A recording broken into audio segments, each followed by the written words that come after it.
எப்பா விஷ்ணு பிரமா எஃப்ஐஆர் போடுற கணக்கு காவல்துறைக்கு வராருப்பா ஐயா.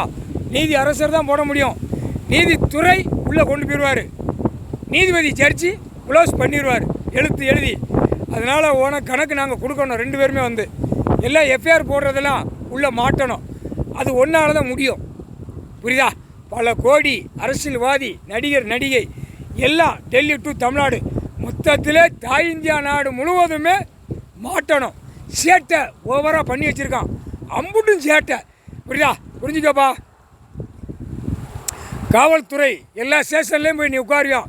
எல்லாம் கம்ப்ளீட்டாக ஸ்டேஷனில் பூரா உட்காந்துக்கோ. உட்காந்தாத்தான் எஃப்ஐஆர் போட முடியும். நீ உட்காந்தாத்தான் நாங்கள் மிதித்து தள்ளுவோம். ஓடுறா உள்ள ஆணும் பெண்ணும். அப்போ ரயில் பெட்டி மாதிரி தூக்கி போடணும்னு சொன்னாரா? இதுதான் கணக்கு.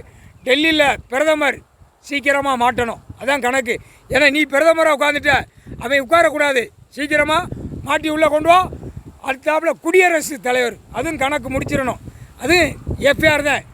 எல்லா காவல்துறை வச்சு தான் எஃப்ஐஆர் போட வைப்பார். ஏன்னா அவங்களுக்கு தான் தெரியும் எல்லாம் என்னென்ன செய்தான் அரசியல்வாதி, பல கோடி என்ன செய்தான் எல்லாமே காவல்துறைக்கு தான் தெரியும்.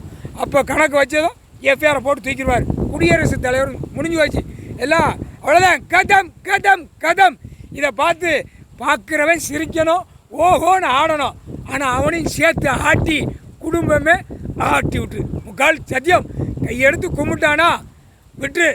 ஆனால் அகம்பாத பேச்சு, அநியாய பேச்சு இதில் பேசி பார்த்துட்டு விட்டானா அவன் குடும்பம் கொண்டாட்டி புள்ள வரைக்கும் ஆட்டிரு. அப்போ தான் அவனுக்கு ஐயோ கடவுளை நம்ம சாமியெல்லாம் நக்கல் பண்ணக்கூடாது, நையாண்டி பண்ணக்கூடாதுன்னு அப்போ தான் அந்த நாக்கில் வரும். புரிஞ்சுக்கோ. எல்லாமே கணக்கு போடுவார். எல்லா இடத்துலையும் அந்தந்த இடத்துல உட்காந்து மாட்டுறதுக்கு எஃப்ஐஆர் போடுறதுக்கு மாட்டிரு. இப்போ தான் காவல்துறைக்கு பவரை ஏற்றுதார் ஐயா நீதி அரசர். முக்கால் சத்தியப்பா.